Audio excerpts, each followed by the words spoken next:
지난 주간이 이제 고난 주간이고 또 부활절이었습니다. 너무 중요합니다. 고난 주간, 부활절. 이번 고난 주간을 여러분들이 그냥 그래 뭐 보고만 해서 다 끝났는데 뭐 그 고난 주간 뭐 보낼 필요 있겠냐 이렇게 생각하셨으면 그 생각을 내년에 좀 바꾸시기 바랍니다. 고난 주간은 예수님이 얼마나 아프셨을까 이렇게 같이 슬퍼하는 날은 아닙니다. 그러나 그 고난과 죽으심의 의미를 우리가 생각해보는 아주 중요한 시기고요. 또 그 부활절, 고난절과 부활절은요, 사실 어떻게 보면 우리는 매주마다 지키고 있습니다. 왜 우리가 매주 일요일마다 그걸 주일이라 부르고 교회를 가죠? 제가 이 질문을 어떤 랩런트한테 했더니 랩런트가 예수님이 그때 쉬셔가지고 천지창조하고 쉬셔서 가는 거 아닙니까? 예수님은 토요일날 쉬셨습니다. 안식이라고 하죠. 우리가 일요일이라고 부르는 그 요일을 주일이라 부르고 교회 가는 이유는요, 안식 후 첫날 예수님이 부활하셨기 때문에 그렇습니다. 사실 우리가 매 주일마다 교회를 가는 건요, 그 부활하신 주님을 기억하기 위해서요. 사망 권세 이기시고 우리 인생의 모든 죄를 대신 지시고 십자가에서 죽으시고 부활하신 그 그리스도의 십자가를 우리가 기억하면서 가는 게 주일입니다. 그래서 고난주간과 부활절은요, 너무나도 중요해요. 그거 없이 우리 신앙생활은 있을 수가 없습니다. 그래서 예수님의 죽음과 부활은 마치 동전의 양면성과 같이 우리가 하나님 자녀되는 그 순간에만 우리 구원해 주려고 죽으시고 부활하신 것만이 아니라 우리 신앙생활에 항상 그 예수님의 십자가는 함께 같이 가게 되는 것이죠. 이 말이 어떤 말인지를 우리가 이제 알아가는 겁니다. 특히 이번 주는 이제 부활의 소망이라는 말씀을 들었는데, 여러분, 부활이라는 것에는 굉장히 많은 의미들이 포함되어져 있습니다. 예수님이 사망 권세를 이기셨다. 또 우리의 죄를 사해 주시기 위해서 죽으시고 우리를 의롭다 하시기 위해서 부활하시기도 하셨고요. 또 나중에 우리 또한도 예수님과 같이 부활하는 그 부활의 소망이 되기도 합니다. 그러나 우리에게 있어서 가장 현실적이고 와닿는 의미 중에 하나가 뭐냐? 부활은요,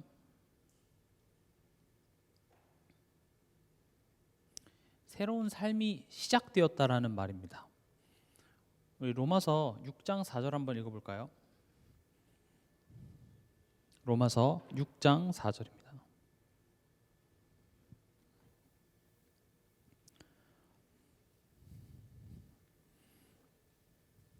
같이 읽겠습니다. 그러므로 우리가 그의 죽으심과 합하여 세례를 받음으로 그와 함께 장사되었나니 이는 아버지의 영광으로 말미암아 그리스도를 죽은 자 가운데서 살리심과 같이 우리로 또한 새 생명 가운데서 행하게 하려 함이라. 오늘 조금 주목하고자 하는 것은 새 생명 가운데서 행하게 하려 함이라, 이 부분입니다. 그러니까 그 앞의 내용은 예수님의 죽음과 합해져서 우리가 예수님과 함께 장사되었고, 또 예수님이 부활하심과 우리가 합해져서 우리로 하여금 이제 새 생명 가운데서 행한다라는 것은 새로운 삶을 살게라는 말과 같습니다. 부활은요, 이제 새로운 삶이 시작되었다라는 것입니다. 얼마나 예수님이 대단하시고, 예수님을 죽여도 예수님은 또 살아난다? 예수님은 못 죽여. 예수님의 어떤 능력을 세상에 보여주기 위한 정도가 아니라, 부활은요, 우리가 그 안에서 죽고 우리가 새로운 삶을 살게 되었다, 시작이 되었다라는 것을 알리는 것이 이제 부활이기도 합니다. 그래서요, 새 생명 가운데서 시작된 새 생활입니다. 그 시작은요, 무엇으로 항상 시작되냐? 죽음으로 시작이 됩니다. 우리가 창세기를 보면 새로운 삶의 시작은 어떤 것의 죽음으로 시작이 돼요. 오늘 보니까 벚꽃이 정말 만개했더라고요. 누가 하늘에다 팝콘을 많이 튀겨놨어요. 보니까 벚꽃들이 많이 피어 있었어요. 근데 그 꽃이 만개하기 위해서는 겨울이라는, 죽음이라는, 가을, 겨울이라는 것을 통과해야지만 새로운 생명이 나타나는 것이죠. 또 열매가 맺기 위해서는 그 꽃이 떨어지는 그런 과정들이 있듯이 새 생활의 시작은 항상 죽음으로 시작됩니다. 우리가 창세기를 보면서 알 수 있듯이 아브라함이 죽고 아브라함이 됩니다. 실제로 죽었다는 것이 아니라 이제 넌 아브라함이 아니라 아브라함이라 해라. 새로운 이름을 주셨습니다. 뭐 이삭도 마찬가지죠. 이삭한테는 새로운 이름을 주시진 않았지만 이삭은 번제를 드려서 죽어야만 하는데 대신 순양이 죽는 그 한 사건을 통하여서 이삭은 그곳에서 죽습니다. 죽은 것으로 여겨집니다. 그리고 새로운 삶이 시작되죠. 우리가 지금 계속 보고 있는 야곱도 마찬가지죠. 이스라엘입니다. 새 생활을 살기 위해서는 항상 죽음으로 시작이 됩니다. 죽지 않으면 새로운 생활이 시작이 되질 않습니다. 그래서 항상 죽음으로 시작이 되는 것이죠. 그래서 우리가 방금 읽었던 로마서 6장 4절에도 보면 그와 함께 장사되었다 이렇게 됩니다. 예수님과 함께 장사되었다는 게 뭐죠? 무덤에 묻힌 겁니다. 기절한 게 아니라요. 예수님과 함께 못 박히고 완전히 죽었죠. 예수님의 죽은 것을 어떻게 확인했죠? 옆구리에 창을 찔러서 물과 피를 다 쏟음으로 죽었다는 것을 확인하고 그 다음에 무덤에 장사한 겁니다. 죽은 겁니다. 끝이 난 겁니다. 죄인된 나의 죽음으로 새로운 삶이 시작이 되는 것이죠. 우린 이것을 보고 신분의 변화라고 얘기를 합니다.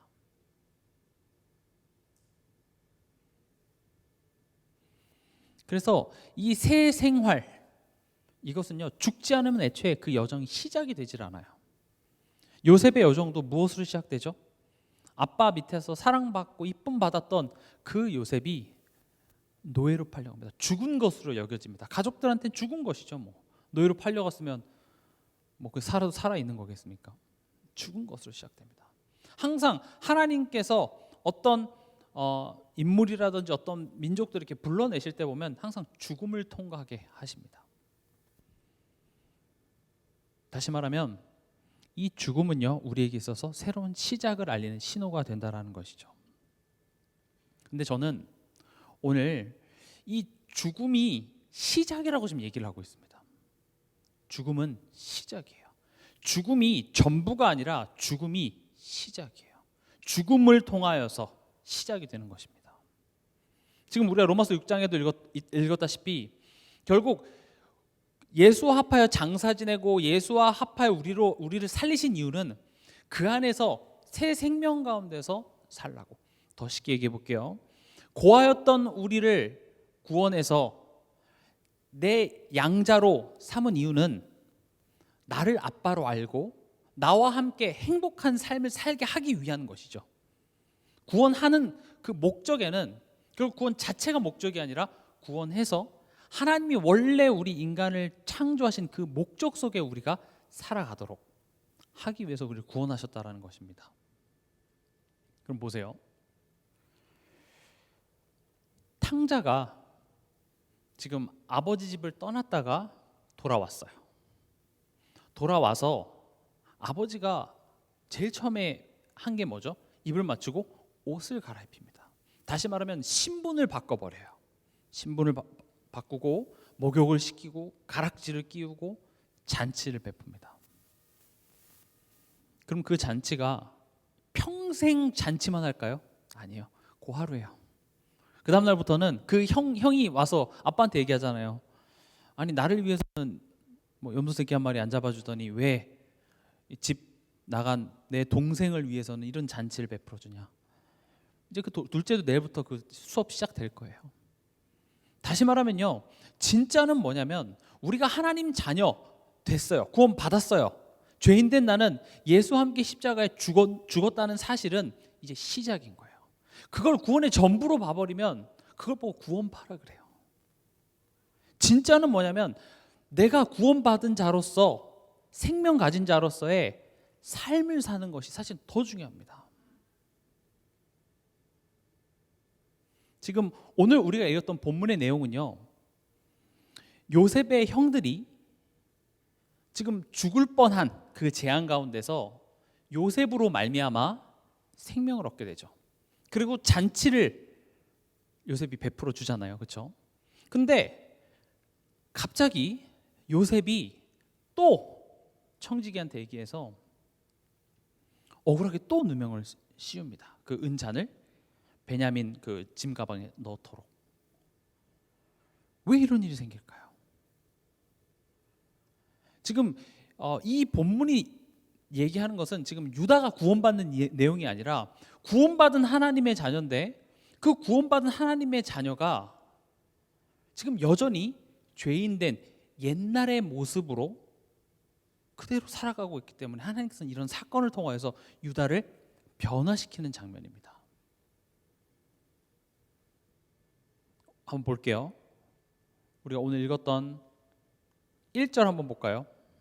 요셉이 그의 집 청지기에게 명하여 이르되 양식을 각자의 자루에 운반할 수 있을 만큼 채우고 각자의 돈을 그 자루에 넣고 또 내 잔 곧 은잔을 그 청년의 자루 아귀에 넣고 그 양식값 돈도 함께 넣으라 하며 그가 요셉의 명령대로 하고 아침이 밝을 때에 사람들과 그의 나귀들을 보내니라. 보세요. 지금 유다가 이렇게 하나님의, 다시 말하면 하나님의 자녀가 됐고 우리가 기쁘고 감사하는데 좋은 일만 있으면 좋겠는데 이런 지금 시험과 환란이 있어요. 지금 여기서 유다가 잘못한 게 뭐가 있죠? 잘못한 거 없어요. 유다가 진짜 훔쳤나요? 아니요. 잘못한 게 없다니까요. 오히려 지금 베냐민 자루에서 그 잔이 발견되고 마지막 스토리는 어떻게 되죠? 그 죄 없는 베냐민을 대신해서 누가 지금 붙잡히기로 합니까? 유다가 죽기로 해요. 그래서 유다 대신에 베냐민이 자유를 얻는 상황입니다. 또 그것으로 말미암아 식량을 가져가서 우리 가족이 사는 그 선택을 하게 되죠. 지금 이것을 가지고 오늘 제가 얘기하고자 하는 바는 뭐냐? 우리가 구원받은 이후에, 그러니까 예수 그리스도의 부활과 합하여 우리가 새 생명을 얻어 새로운 삶이 시작됐습니다. 그럼 그 새로운 삶을 어떻게 살아가야 되냐라는 부분에 있어서 오늘 유다를 가지고 얘기를 해보려고 해요. 근데 그 새로운 삶은 뭔가 지금 새로운 내용이 아니라 우리가 받은 그 구원의 내용을 가지고 살아가는데 그 부분에 대해서 한번 얘기를 해보려고 합니다. 보시면요, 이 시작은 우리가 죽기로 선택한 것이 아니라 하나님의 일방적인 은혜에서부터 시작이 됩니다. 그 은혜로 말미암은 믿음이라고 부르죠.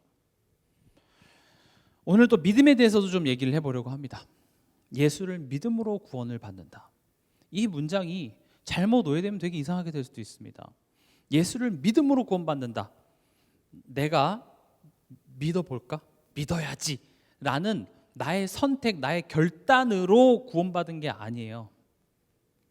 믿음이라는 것은요, 우리가 구원받을 때 있어서 그 믿음은요, 하나님께서 우리에게 주신 믿음이에요.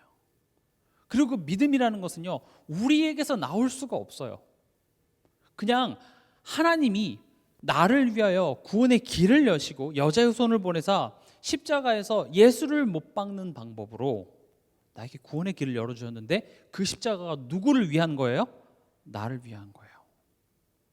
그러니까 예를 들어서 뭐 한 50년 살다가 예수 영접한 사람들 보면은 50살 될 때까지 예수에 대해서 못 들어보진 않았어요.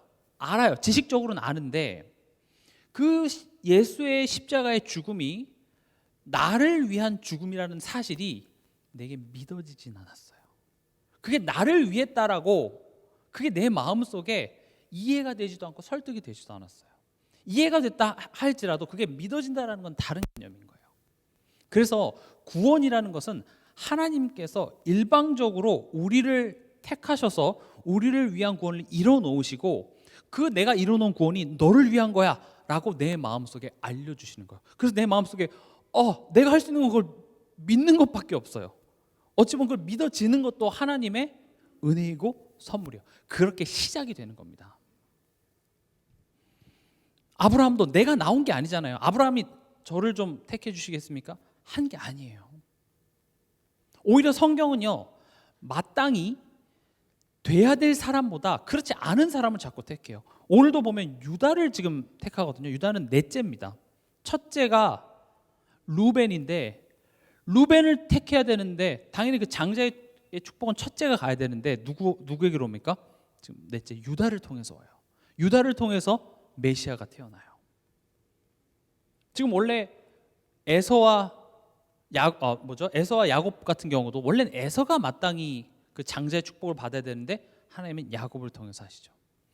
하나님은 첫째를 싫어하는 게 아니라 우리가 마땅히 내게 그런 근거가 있고 내가 장자기 때문에 내가 교회 권사고 집사고 장로기 때문에가 아니라 하나님의 일방적인 은혜라는 거예요. 하나님이 택했다는 겁니다. 우린 때로는 하나님 불공평해라고 얘기하는데 아니에요. 하나님은 그럴 수 있어요. 그렇게 따지면 왜 하나님 눈 2개만 주셨습니까? 눈 3개 주시죠. 뒤에 눈 주시면은 사고도 안 나고 좋을 텐데요. 왜 새들한테 날개를 주고 왜 우리한테 날개를 주지 않으셨나요? 뭐 한도 끝도 없죠. 그게 하나님이에요. 창조주 하나님이 그렇게 창조하셨어요. 하나님이 그렇게 하시기로 작정하신 겁니다. 오늘 그래서 방금 읽었던 1절에도 보면 요셉이 지금 어떤 그 모형으로 나오냐? 하나님의 모형이에요. 하나님의 지금 이 스토리에서 요셉은 하나님의 어떤 대사로서의 역할을 지금 하고 있는 거예요. 그래서 요셉이 어떻게 하냐면요, 청지기한테 양식을 주고 그리고 돈을 받지 않고 돈을 그 자루에 다시 채워 넣어 줍니다.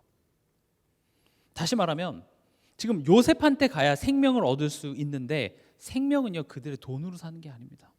요셉은 사실 그 형들의 돈이 관심이 있는 게 아닙니다. 생명은요 하나님의 은혜로 주시는 거예요. 그래서 돈을 굳이 받지 않아요. 돈을 다 돌려줍니다. 형들이 지금 기근이 왔잖아요. 7년의 기근이 와서 살기 위해서 요셉한테 돈을 가지고 갔다고요.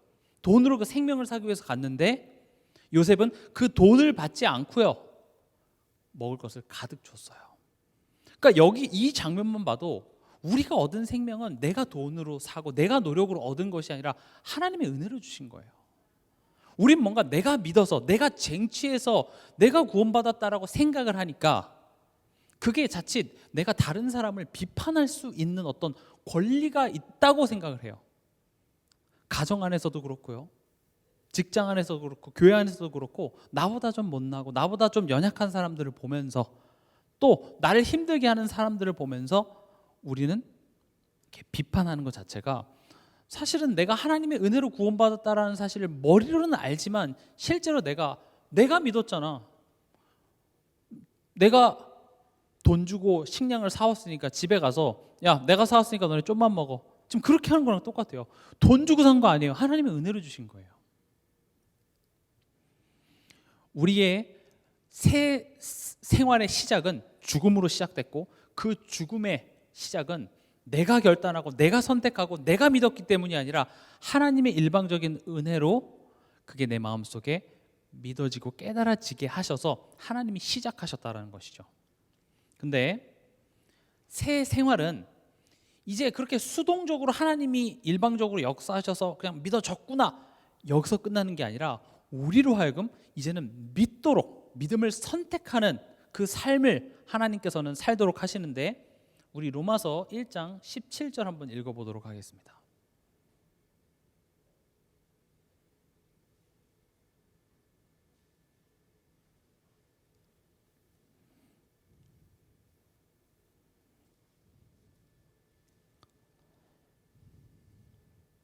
같이 읽겠습니다. 복음에는 하나님의 의가 나타나서 믿음으로 믿음에 이르게 하나니 기록된 바 오직 의인은 믿음으로 말미암아 살리라 함과 같으니라. 이 보세요. 복음은 믿음에서 믿음으로 이르게 한대요. 이 말이 좀 어렵습니다. 믿음으로 믿음에 이르게 한다. 이 첫 번째 믿음은 우리에게 구원을 주시는 믿음입니다. 다시 말하면 우리가 한 게 없어요. 이건 그냥 하나님의 은혜와 선물로 우리에게 주어지는 믿음이고요. 그리고 이 두 번째 믿음은 이제 여기에 우리의 인격적인 참여를 요구하십니다. 더 쉽게 말하면 선택이에요. 우리 보고 선택하래요. 믿음으로 믿음에 이르게 한다. 이 말이 좀 어렵습니다. 근데 여러분 성경을 가만히 보면은요, 우리가 출애굽기를 보고 뭐 창세기를 보고 하면은 하나님이 아브라함을 불러놓고요, 그 아브라함을 너 이제 아브라함이야, 아브라함 이제 죽었어, 아브라함이야 라고 부른 다음에 이제 여정을 이끌어 가는데 아브라함은 어떤 선택을 많이 하던가요? 불신앙의 선택을 많이 하죠. 자기 옛날 체질의 선택들을 많이 하죠. 아내를 누이라고 속이기도 하고 불신앙의 선택을 많이 해요. 근데 그런 상황 앞에서 하나님은 뭐라고 얘기하시냐? 불신앙하지 마, 염려하지 마, 걱정하지 마, 이런 이야기를 해요. 근데 염려할 수 있는 옵션을 만들어 놓고 선택하지 말라고 얘기를 하시는 거죠. 그러면 저는 그런 질문을 했었거든요. 아니 그럼 염려할 일을 없애주세요. 아니면 우리 뇌에 염려하는 그 뇌의 그 한 부분들을 하나님이 없애버리면 되잖아요. 그 염려라는 단어를 우리 생각 속에 없애버리면 되지 않나요? 근데 하나님께서는요, 우리로 하여금 얼마든지 염려할 수 있는 상황 속에 염려를 택하지 말고 하나님을 택하라고 얘기를 해요. 다시 말하면 우리로 하여금 믿음을 선택하라고 얘기를 해요. 이게 조금 중요한 부분이거든요. 왜냐하면 우리가 믿음에 대하여서 잘못 오해해버리면 이게 되게 이상해져서 제가 오늘 조금 어려울 수 있지만 이런 부분을 제가 말씀을 드리는 거거든요. 믿기만 하면 돼. 믿으면 됩니다. 할 수 있다고 믿으면 됩니다. 믿으면 정말 되던가요? 믿으면 하나님이 뭐든 다 해주실 수 있지만 성경에 보면 하나님은 그런 식으로 풀어가질 않아요. 또 한번 예를 들어볼게요. 예수님이 십자가에 못 박히시고 제자들은 예수님이 죽었다 생각해서 다 고향으로 내려와서 밤새 그물을 바다에 던지죠. 그때 제자들이 봤을 때 예수님으로 추정되는 한 사람이 와서 이제 뭐라고 얘기하죠. 고기 잡혔냐 했을 때 그건 당연히 예수님이었죠. 예수님 뭐라고 합니까? 그물을 배 오른쪽에 던지라고 얘기합니다. 그럼 예수님이 어떤 예수님이에요? 창조자 하나님이죠. 예수님이 쫙 손을 들매 물고기가 날아와서 뱃속으로 일제히 들어가더라. 그래도 멋있지 않나요? 예수님이 물을 만지심에 전기가 흐르더니 물고기가 수면 위로 뛰어오르더라. 그런 적 있거든요. 아마존 그 영상 보면은 정말로 이렇게 막 물고기들 뭔 일이 났는지 모르겠지만 막 뛰어 올라와서 배에 가만히 있는데 배에 물고기가 한가득 실려요. 그래도 은혜되지 않나요? 근데 뭐라고 합니까? 그물을 오른쪽에 던지래요. 왜 그러실까요? 아니 하나님 나 아무것도 안 하고 내가 진짜 하나님 믿습니다. 믿을 테니까 내가 가만히 있을 테니까 하나님이 다 알아서 역사해 주시옵소서. 그리고 하나님 그렇게 하실 수 있어요. 그렇게 안 해요. 지금 이것을 이해하기 위해서는 우리가 다시 창세기로 돌아가서 선악과 여기서부터 다시 봐야 된다니까요. 선악과를 안 만들면 되잖아요. 생명나무만 만들어서 그냥 생명나무만 먹게 만들면 되는데 선악과를 만들어 놓고 심지어 우리를 창조하실 때 하나님의 말씀을 어길 수도 있는 사람으로 애초에 우리를 만들었어요. 더 적극적으로 말하면 우리를 죄를 지을 수도 있는 사람으로 만들었다니까요. 그럼 왜 그렇게 만들었어요? 아닌가요? 죄 못 짓게. 컴퓨터는 우리의 명령을 어길 수가 없잖아요. 그렇죠? 아예 이렇게 만들어 버리면 틀릴 리가 없잖아요. 근데 왜 만들어 놓고 죄 지을 수도 있게 만들어 놓고 죄 지었다고 우리한테 뭐라 그래? 이상하지 않습니까? 지금 이것을 이해해야지만 우리가 하나님의 자녀된 이후의 삶 속에 하나님이 나한테 도대체 뭘 원하시는데요? 여기에 답을 할 수 있어서 제가 이 이슈를 지금 꺼내는 거예요. 하나님은요, 창조주시지만 우리와 같은 뭐라 해야 되나 위치에서 인격적인 관계를 맺고자 하셨습니다. 따먹을 수 없게 만들어 놓고 안 따먹는 게 정말 신뢰인가요? 아니면 따먹을 수도 있는데 안 따먹는 것이 진짜일까요? 예를 들어서 남녀 관계에서 여자가 남자친구가 나만 바라보게 하기 위해서 남자의 눈을 뽑아버립니다. 그리고 세상에 있는 모든 여자를 다 죽여버려요. 나만 바라보게. 이상하죠? 다른 여자를 얼마든지 바라볼 수도 있는데 나를 바라보는 게 그게 진짜 아닙니까? 우리가 또 잘 알 수 있는 게 북한에서 우리 김정은 동지 사랑합니다. 우린 그 사랑을 진실한 사랑이라고 얘기해요? 아니죠. 왜냐? 그들은요 사랑하지 않을 선택권이 없어요. 사랑하지 않으면 어떻게 되죠? 아우지 탄광으로 끌려가든지 배식이 끊긴다든지 그렇게 되는 것이죠. 사랑하지 않을 수 있는데 사랑하는 게 진짜예요. 하나님이 우리를 하나님의 형상으로 지었다라는 것은 하나님은 우리와 창조주시지만 그렇게 동등한 선상에서 너가 나를 안 사랑할 수도 있는데 사랑하고 내 말을 어길 수도 있지만 내 말을 듣는, 왜냐? 그걸 하기 위해서는 뭐가 필요해요? 나를 신뢰하는 거예요. 그 관계를 회복하고 싶은 거예요. 여러분들도 여러분 자녀에게 대하여서 사랑과 사랑과의 관계에 대하여서 그런 강제성과 협박으로 내 말을 따르는 게 좋습니까? 아니면 나를 믿고 안 그럴 수도 있는데 그렇게 나를 따라주는 게 여러분 고맙습니까? 당연히 후자죠. 하나님이 그렇게 고난과 고통받으고 십자가에 죽으사 나를 자녀 삼아주신 까닭은 법적으로 내가 자녀 됐다, 거기서 끝이 아니라 이제는 우리가 하나님을 알아서 하나님을 바라볼 수밖에 없는 상황 속에서만 바라보는 게 아니라 안 바라봐도 오히려 바라보는 게 나에게 득이 안 되는 상황 속에서도 내가 복음을 택할 수 있는 한 사람이 되길 바라는 거예요. 이해되십니까? 근데 우리는 항상 내가 하나님을 바라볼 수밖에 없는 상황으로 날 몰아가 달라고 자꾸 기도를 해요. 뭐 그렇게 하실 수도 있어요. 그러나 우리가 믿음에서 믿음에 이르게 한다는 것이 결국 그 후자의 그 믿음은 결국 우리의 인격적인 참여를 요구하신다는 것입니다. 우리 히브리서 11장 6절 한번 같이 읽어보겠습니다.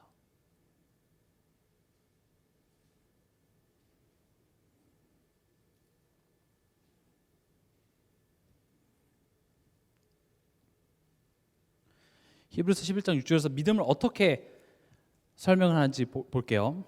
같이 읽겠습니다. 믿음이 없이는 하나님을 기쁘시게 하지 못하나니 하나님께 나아가는 자는 반드시 그가 계신 것과 그가 자기를 찾는 자들에게 상 주시는 이심을 믿어야 할지니라. 여기 가만히 앉아서 십자가만 바라보고 있어, 이렇게 얘기하지 않고요. 뭐라고 얘기합니까? 하나님께 나아가는 자. 또 뭐라고 되어 있습니까? 자기를 찾는 자. 예수님의 공생애도 보세요. 우리가 그냥 가만히, 물론 병자라든지 힘든 사람에게는 하나님이 찾아가기도 하셨으나 우리로 하여금 이제 너희가 하나님의 자녀가 됐으니 그 하나님께 나아가는, 참여하는 믿음을 우리에게 요구하십니다.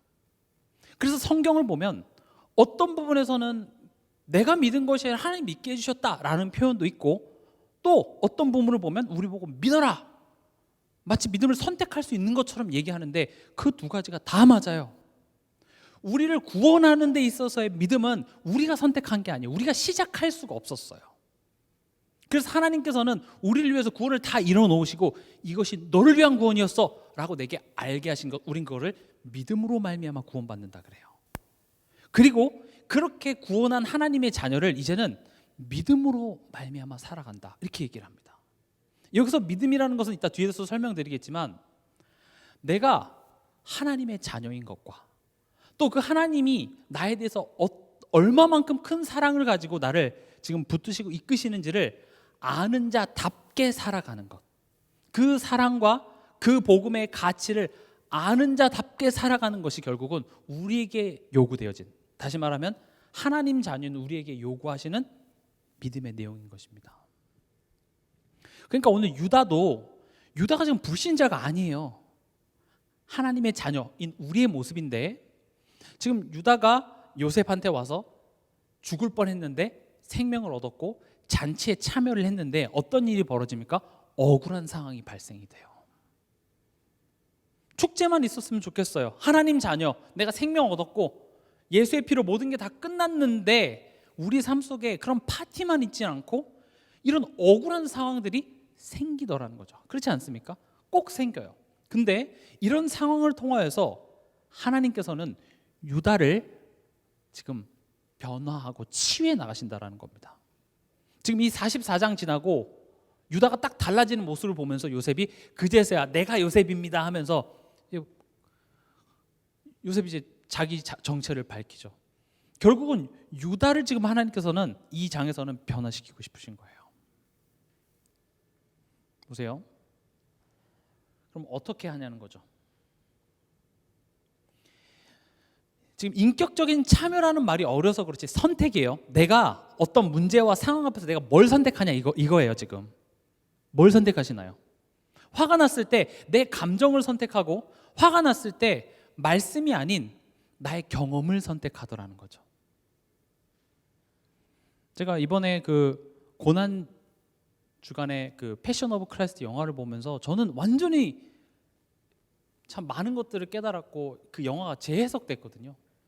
저는 지금까지 그 영화를 보면서 저의 그 영화에서의 모습은 예수님의 죽음을 안타까우면서 어떻게 예수님 죽이면 어떻게 해서 나쁜 새끼들 하면서 예수님 편이라고 저는 생각했어요. 근데 아니에요. 제가 바라봐요. 제가 예수님을 못 박으라고 소리치는 그 한 사람이었으며 그 무리 중에서 최소한 90% 이상은 아마 예수님한테 빵 한 조각은 먹었을 거예요. 그 중에 예수님한테 병 고침 받은 사람도 있고 예수님 때문에 뭔가 이득을 받은 사람들이 많을 텐데 필요할 땐 예수님 찾고 필요 없을 때는 예수님 안 찾고. 바라바 말씀드렸잖아요. 총독이 예수님 안 죽이고 싶어서 일부러 십자가에 죽을 만한 놈을 하나 예수님 갖다 놓고 누굴 놔줄까? 왜냐 예수님 놔주려고요. 근데 사람들이 뭐라고 합니까? 바라바를 놔주고 예수님을 못 박아라. 제가 이번 주에 랩런트들한테 그런 얘기하니까 이건 아니잖아요. 왜 살인자를 못 박아야지 왜 예수님을 못 박아요? 그래 말도 안 되지. 그걸 뭐 구원이라 그래. 말도 안 돼요. 바라바를 못 박아야죠. 더 와닿게 막 아동 성범죄자와 예수님이 있어. 누굴 못 박을까? 그건 좀 아니죠. 선 넘으셨는데요. 이런 얘기를. 근데 우리가 착각하는 것 중에 하나가 우리는 의롭다 생각하는 거예요. 우린 살인자니까 되게 악한 것 같죠. 근데 성경에서 말하는 죄는요, 하나님의 말씀을 우리가 알고도 그것을 거역하는 죄. 그게 아담과 하와가 지은 죄예요. 한글말로는 허물 이렇게 돼 있지만 영어로는 transgressions라고 돼 있습니다. 그건 뭔 줄 아십니까? 알고도 지은 죄예요. 허물과 죄로 죽었던 너희예요. 아담과 하와가 우연히 동산을 거니다가 먹었는데 야 그거 먹으면 안 돼 이렇게 실수로 먹은 게 아니라 먹으면 죄고 죽는다는 걸 알았어요. 심지어 사단이 와서 물어봤을 때 거기에 대해서 내가 또 얘기까지 했어요. 알면서도 어떻게 했어요? 안 죽을 것 같은데. 알면서도 그것을 선택을 했어요. 그게 아담과 하와가 지은 죄예요. 그럼 우리의 삶도 한번 볼게요. 우리 또한도 매일매일 삶 속에 모르고 죄 짓습니까? 우리 머릿속에 특히 복음에 대해서 우리는 알고 있어요. 성경이 어떤 삶을 살라고 하는지 다 알고 있지만 우리는 어떤 선택합니까? 가정 안에서, 직장 안에서, 사람과의 관계 속에서 화나잖아요. 그럼 우리는 내 감정대로 선택을 해요. 내 경험대로 선택을 하고 내 자존심대로 선택을 해요. 그게 작은 죄가 아니라니까요. 예수님이 우리 죄 없다 했는데 왜 자꾸 목사님 우리 죄인이라고 자꾸 하세요? 맞아요. 근데 우리가 정말 답 없고 심지어 구원 받았음에도 불구하고 또 그 죄를 짓고 있는 그런 우리를 위하여서 예수님이 십자가에 죽으셨다는 사실입니다. 그렇게 죄를 계속 알고도 짓고 있고 그 죄가 십자가에 당장 못 박고 오늘 당장 지옥에 가도 전혀 이상하지 않는 죄인데 그 죄가 죄 있다고 하지 않게 하시기 위해서 예수님이 그 고난과 고통 다 받으시고 십자가에 죽으심으로 그걸 해결하셨어요. 마귀가 우리를 죄짓게 해서 자기에게 속한 자가 돼서 지옥 가게 만드는 그 마귀의 일을 멸하셨기 때문에 그걸 안다면 우리는 매일매일 그 십자가의 보혈의 능력, 그 은혜에 의지하면서 살아가고 있는 인생이라고요. 여러분 이 십자가를 묵상해 보십시오. 저는 지난 고난주간 동안 이거 묵상하면서 참 많은 감동이 왔습니다. 그래, 내가 죄인이지. 그런 나를 살리신 주 은혜에 놀라워. 그 앞에서 할 말이 없어요. 그래, 나의 고집, 나의 자존심, 나의 두려움, 염려 뭔 의미가 있어요. 오늘도 그 죄 지은 나는 지금 십자가에 못 박혔는데 그 못 박힌 내가 미래에 대해서 무슨 걱정을 할 필요가 있냐고요. 근데 오늘 우린 또 어리석게 걱정을 하죠. 그래서 사람은요, 하나님 자녀 딱 된 다음에 확 우리 죄성이 바뀌냐? 잘 되질 않아요. 하나님 물론 그렇게 쉽게 바꾸실 수도 있으나 그렇게 쉽게 가게 하지 절대 않습니다. 아브라함도 징글징글하게 안 바뀌죠. 야곱도 어때요? 신부는 변화됐어요. 또 그 어리석음이, 또 죄 지음이 하나님의 자녀로부터 끊어내진 못하지만 그 일생을 통해서 그 징글징글한 것들을 하나님께서는 오래 참으십니다. 그리고 아브라함으로 만들어내십니다. 이스라엘로 만들어내세요. 그런데 그 바꾸시는 것을 내가 가만히 있으니까 하나님이 바꾸시는 것이 아니라 인격적으로, 마치 딱 부모가 자녀에게 하듯이요. 여러분, 여러분의 자녀가 편의점에서 물건을 훔치면 여러분 몇 번까지 용서해 주시겠습니까? 어떤 분은 3번이요. 이렇게 애들은 그렇게 얘기하더라고요. 우리 아빠는 한 3번은 용서해 주실 것 같은데요. 그럼 4번째는 어떻게 할 것 같은데? 그래서 제가 얘기해 줬어요.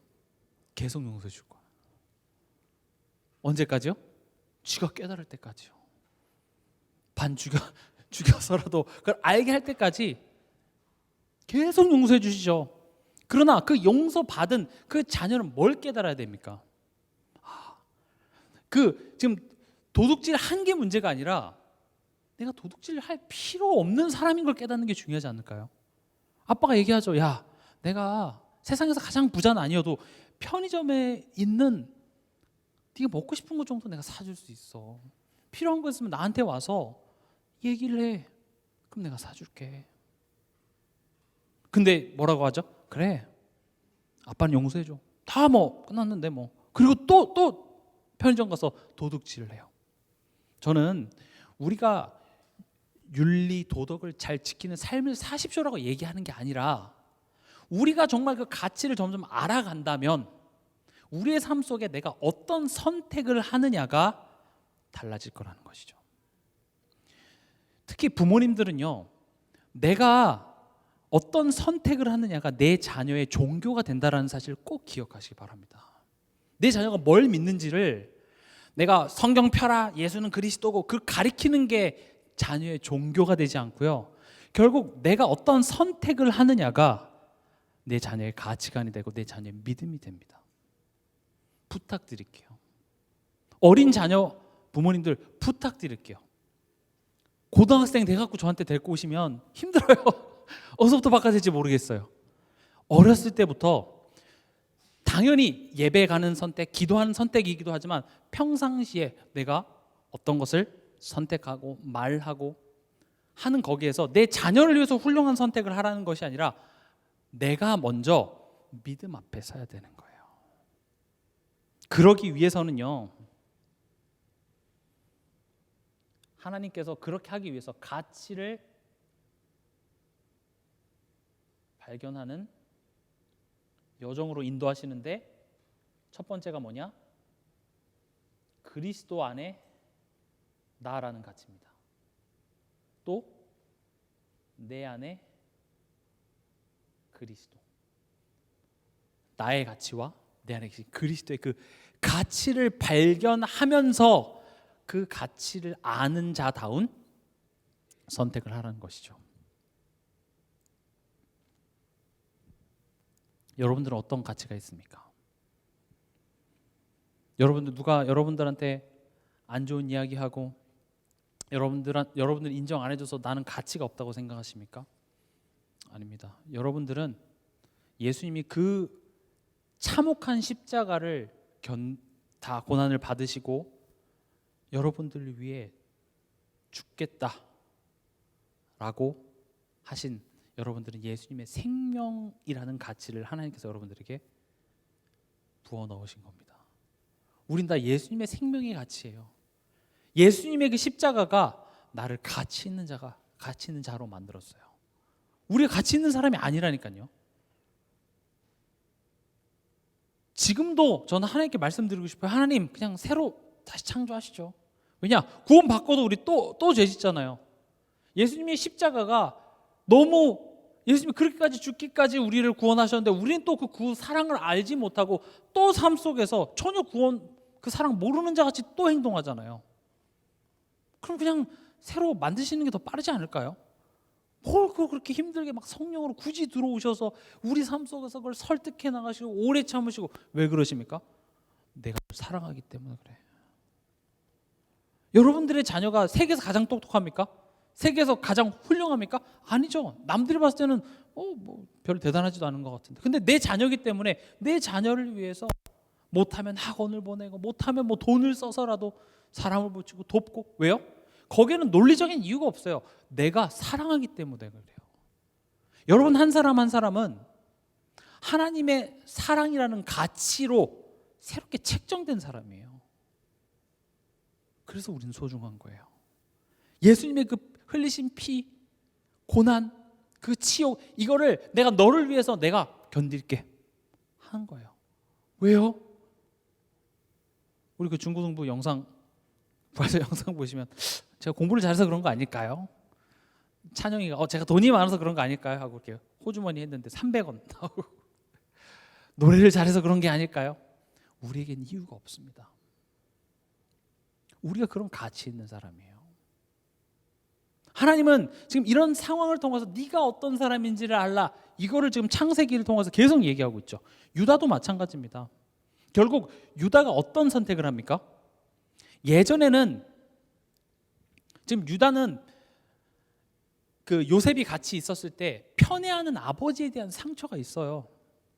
또 아빠가 우리 엄마를 사랑하는 게 아니라 라헬, 다른 여자를 더 사랑하고 대놓고 요셉과 베냐민은 내 아들이고 너네들과 내 아들 이렇게 나눠요. 그거 되게 이상하잖아요, 가정 안에서. 유다는 그런 편애로 인한 아버지에 대한 상처가 있어요. 야곱은 끝까지 그러죠. 식량도 지금 시몬이 잡혀 있는데 야 시몬 빨리 구해야지 이렇게 하지 않고요. 끝까지 버팁니다. 식량 떨어졌을 때 모르는 척 야 식량 가져와. 아니 베냐민을 데리고 가야 시몬을 풀어준대요. 그러니까 거기서 또 고민을 하죠. 니네들이 왜 나를 이렇게 힘들게 하냐. 그게 할 소리입니까 아빠로서? 그렇잖아요. 그러니까 유다는 사실은 그런 상처가 있었어요. 또 편애하는 이 베냐민, 요셉도 죽였어요. 유다는요. 아시죠? 유다가 팔자 그랬어요. 근데 베냐민한테 5배나 더 주고, 베냐민, 그러니까 예전에 요셉이 누렸던 그 아빠의 사랑을 누가 이제 독차지하게 되는 겁니까? 베냐민이 독차지가 돼요. 그럼 유다는 어떻게 보면 더 미워할 수도 있었겠죠. 근데 유다가 참 많이 바뀌었습니다. 결국 요셉이 유다가 이렇게 바뀐 것을 보고 드디어 자기의 정체를 드러내요. 혼을 내주려고 하는 것이 아니라 확인케 하죠. 그래서 오늘 말씀의 제목이 우리 유다가 달라졌어요. 유다에겐 참 많은 일이 있습니다. 가나안 땅에 가서 결혼도 하지 않고 그 가나안 여인과 결혼하고, 아무튼 좀 이렇게 지저분한 일들이 많아요. 내가 어떤 사람인지 모르고요. 지금 하나님이 유다를 어떤 사람으로 불렀습니까? 메시아의 가문으로 유다를 불렀어요. 근데 지가 어떤 가치 있는 사람인지 모르는 거예요. 그래서 하나님은 지금 이런 억울한 상황을 통하여서 유다로 하여금 내가 어떤 사람인지를 알게 해요. 여러분들이 하나님의 자녀가 됐다면 여러분들 삶 속에 일어나는 그 어떤 고통도 여러분들을 죽일 수 없습니다. 제가 좋아하는 말이 하나 있어요. 나를 죽이지 못하는 고통은 나를 무조건 성장시킨다예요. 여러분들을 죽여도요, 우리는 죽음이 제일 좋은 시나리오예요. 우리는 죽으면 어떻게 되죠? 끝인가요? 아니요. 영원한 천국에. 우리에게서 죽음은 끝이 아니라 마치 축구 경기장에서 내 할 일 다 했기 때문에 이제 감독이 오케이 이제 다 했어, 이제 들어와서 벤치에 쉬어, 이거예요. 우리에게 있어서 내가 달려갈 게 다 마쳤으니까 이제 수고했어, 벤치에 와서 쉬어. 우리에게 있어서 죽음은 그거라고요. 그러니까 세상에서 봤을 때 일어날 수 있는 최악의 상황이 죽음인데 우리에게 있어서 죽음은 제일 좋은 거예요. 근데 나를 죽이지 않고 내게 고난이라는 게 찾아오잖아요. 그 고난은요, 그냥 이렇게 생각하세요. 하나님은 나한테 무조건 좋은 것만 주신다, 이렇게 생각하세요. 그냥 그렇게 믿으시면 돼요. 그러니까 이렇게 보세요. 여러분들이 여러분 자녀한테 무조건 좋은 것만 주죠. 남편한테는 좀 탄 음식, 탄 고기 줘도 자녀한테는 좋은 것만 주잖아요. 아무리 내 말 안 듣고 미워도 좋은 것만 줘요. 그렇죠? 이렇게 밥보다 밥 떨어지면 그 떨어지는 남편한테 주고 새밥 퍼서 자녀한테 주지. 뭐죠? 그러니까 자녀한테 좋은 것만 줘요. 하나님은 여러분한테 좋은 것만 준다고요. 제가 왜 이렇게 정확히 얘기할 수 있냐? 여러분들을 위해서 예수를 못 박았잖아요. 뭐 할 말이 뭐 더 있어요. 그러니까 나를 위해서 항상 좋은 것만 주시기 때문에 나를 죽이지 못하는 모든 고통과 고난은요, 나를 더 강하게 만들고 나를 더 성장하게 만드는 내게 유익한 게 된다고요. 근데 그게 지금 우리에게 있어서는 미래가 보이지 않기 때문에 힘들어요. 최근에 제가 목사님 일본 가시는 것 때문에 엔화를 이렇게 바꾸려고 보니까 이렇게 값이 오르락 내리락 하더라고요. 그러니까 이렇게 1일 이렇게 돼 있고 또 옆에 보니까 1주 또 이렇게 1년 이렇게 그래프를 볼 수가 있어요. 그래서 그 그래프를 옆에 걸 눌렀더니 어떻게 됩니까? 이렇게 돼. 무슨 말씀을 드리고자 하냐면 우리가 하루의 그래프를 보면 하루에 막 감정의 기복이 오르락 내리락 하는데 그걸 1년으로 보면은요 이렇게 올라가고 있더라는 거예요. 우리가 구원받아서 하나님의 자녀로 살아가는 삶이 때로는 올라갔다 내려갔다 롤러코스터 타는 것 같은데 그 그래프가 이렇게 지금 계속 성장하고 있더라는 거예요. 그러니까 여러분 투자 못하는 사람들은 어떻게 됩니까? 이 큰 흐름을 보지 못하고 하루에 값이 올라가네? 이때 사요. 값이 떨어지네. 어떻게 되죠? 값이 떨어지네? 하면 이때 또 팔아요. 값이 또 올라가네? 이때 사요. 계속 손해를 계속 보는 거죠. 그래서 그 워렌 버핏이나 투자 잘하는 사람들은 그 하루에 당락에 이게 사고 팔고 이렇게 안 해요. 멀리 내다보죠. 이 회사가 지금 성장하고 있는지. 때로 좀 이렇게 내려갈 수 있죠. 그러니까 이제 개인 투자자들은 그때 다 팔고 올라갔을 때 사람 심리가 그래요. 근데 나를 죽이지 못하는 고통, 고난은요 하나님께서 내게 허락하신 거예요. 그리고 그 허락하신 고통을 통하여서 내가 그리스도 안에 있는 내가 얼마나 가치 있는 사람인지를 알게 하시는 것이죠. 그럼 다시 아까 처음으로 돌아가서 믿음으로 말미암아 산다라는 것은 문제와 상황 앞에서 내가 어떤 선택을 하냐예요. 근데 결국 어떤 선택을 하느냐에 있어서 선택하는 행동이 중요한 게 아니라 내가 얼마나 가치 있는 사람인 걸 알아야 가치 있는 선택이 돼요.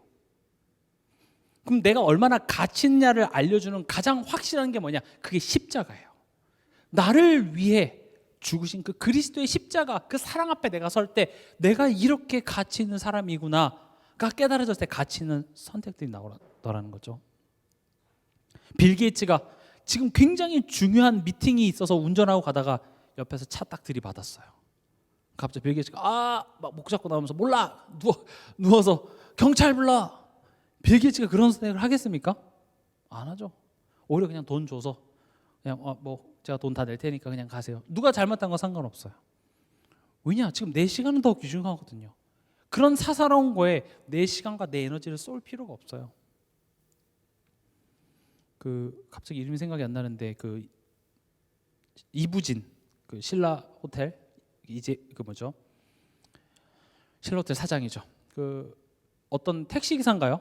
호텔 이렇게 들이받았는데 3억인가 피해가 됐는데 오히려 그거 손해배상 안 하고 고기 사줬다 그래요. 가정이 어려워서 그래요. 그러니까 사실은 회사 입장에서는 우리가 손해죠. 멀쩡히 있는 회사를 걔가 와서 박았으니까. 근데 법정 소송을 해서 돈을 받아낼 수도 있었어요. 근데 어떻게 했어요? 오히려 우리가 피해를 받았는데 쿨하게 용서해주고 심지어 고기까지 사줘 버리니까 그게 이제 사람들한테 알리니까 어때요? 이미지는 더 좋아지는 거예요. 다시 말하면 내가 그런 훌륭한 선택을 해야지가 아니라 내 가치를 아는 사람은 가치 있는 선택을 하더라는 거예요. 우리가 기독교인으로서 어떤 삶을 살아야 된다 했을 때 그 삶의 모습에 지금 초점이 있는 것이 아니라 자꾸 너 삶을 보니까 가치를 모르는 자 같이 자꾸 하네. 가치를 알아. 지금 그렇게 얘기를 하는 거예요.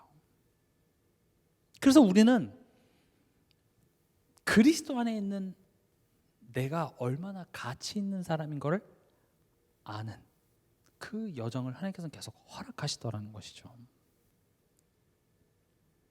그리고 내 안에 계신 그리스도가 얼마나 크신지를 하나님께서는 우리의 여정을 통해서 알게 하십니다.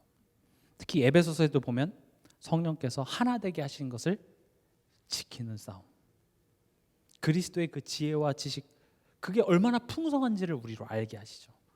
난 예수 믿었어, 내 예수 왕, 제사장, 선지자, 구원의 길 설명할 수 있어. 그거 아는 것으로 끝이 아니라 그게 얼마나 큰 건지를, 그 길이와 넓이와 높이와 측량할 수 없는 그 그리스도의 사랑을 우리의 일평생을 통하여서 알아서, 머리로만 아는 것이 아니라 그 아는 것이 우리로 하여금 가치 있는 선택을 하게 합니다.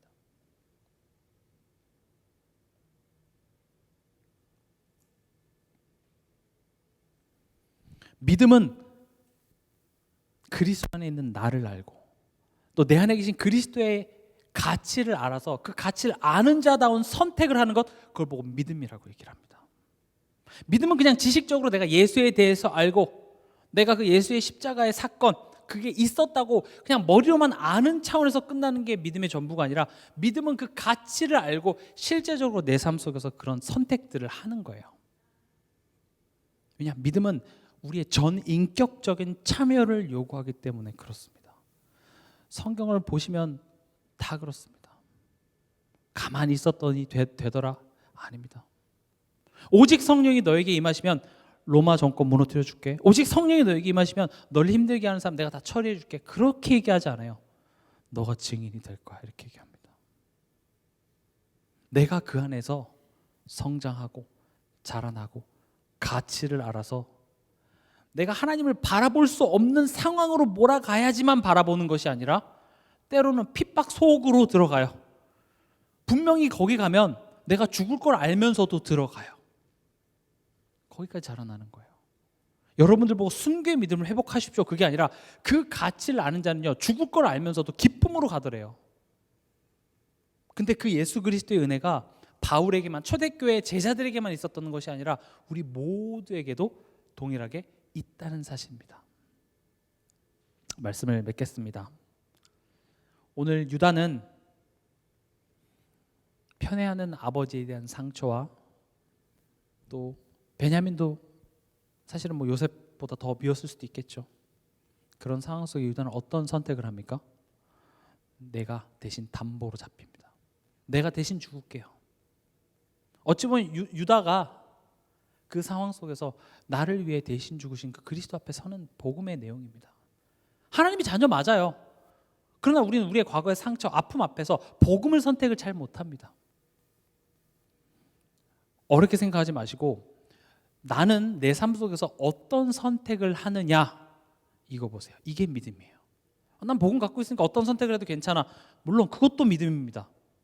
그러나 하나님이 우리로 하여금 지금 자라나게 하시려고 하는 그 믿음의 내용은 네가 어떤 선택을 하냐예요. 여러분들이 잘못된 선택을 한다 할지라도 우리를 하나님의 사랑에서 끊을 수 없는 자리로 이미 옮겨 놓으셨습니다.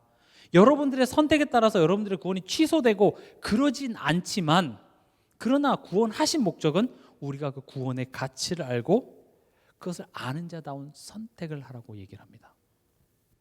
그게 영적 싸움입니다.